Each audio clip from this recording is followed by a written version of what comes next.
राम राम भैया। हमार नाम किरण पांडे रेणु है। आज हम आप सबका राम जी के बहुत सुंदर सोहर सुनाओ। जौने माँ कौशल्या रानी मेघ से अरज करते हैं कि मेघ न बरसा अवध नगर माँ, हमरे राम जी के आज जन्म बाटे। तो आप सब ई गाना सुने और आपन आपन प्रतिक्रिया आपन आपन राय जरूर दें हैं। आप सबका अच्छा लाग या ना लाग ओका आप जरूर बताई हैं। धन्यवाद। दर्द से व्याकुल कौशल्या रानी मेघ से अरज करे, मेघ से अरज करे हो। मेघ जिनी बरसाया अवध नगरिया, तो राम जी जन्म ली है हो। मेघ जिनी बरसाया अवध नगरिया, तो राम जी जन्म ली है हो। के कार भी गए चुनरिया, तो के कर पियरिया, तो के कर पियरिया हो। रामा के कर भीजे सिर के मुकुटवा, तो राम जी जन्म ली है हो। रामा के कर भीजे सिर के मुकुटवा, तो राम जी जन्म ली है हो।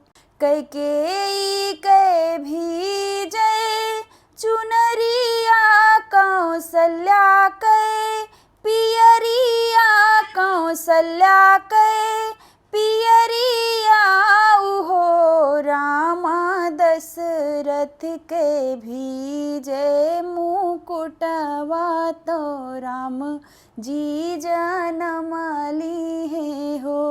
रामा दशरथ के भीजे मुकुटवा, तो राम जी जन्म ली है हो। भिजते महाराजा जे भागई, तो धगारिन बोलावई, तो धगारिन बोलावई हो। धगरिन चली चला हमारे आंगनवा, कि राम जी जन्म ली है हो। धगरिन चली चला हमारे आंगनवा, कि राम जी जन्म ली है हो। धगरिनी आई महलिया, तो अंगनामा ठाढ़े भाई, अंगनामा ठाढ़े भाई हो।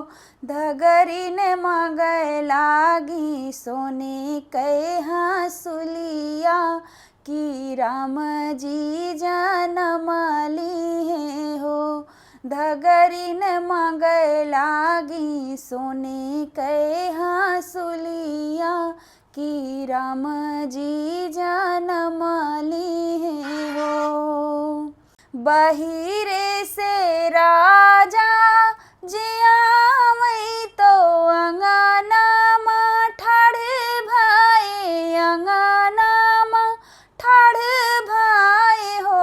धगरिन देवे अयोध्या लुटाई, हासुली पहिरउबे, हासुली पहिरउबाई हो। धगरिन देवे अयोध्या लुटाई, तो हसूली पहिरउबाई हो। धगरिन अंगनामा सोहारे गावे, तो राम जी जन्म ली है हो।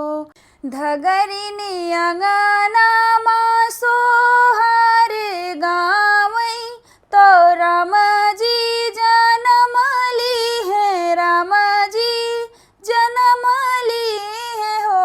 धगरिन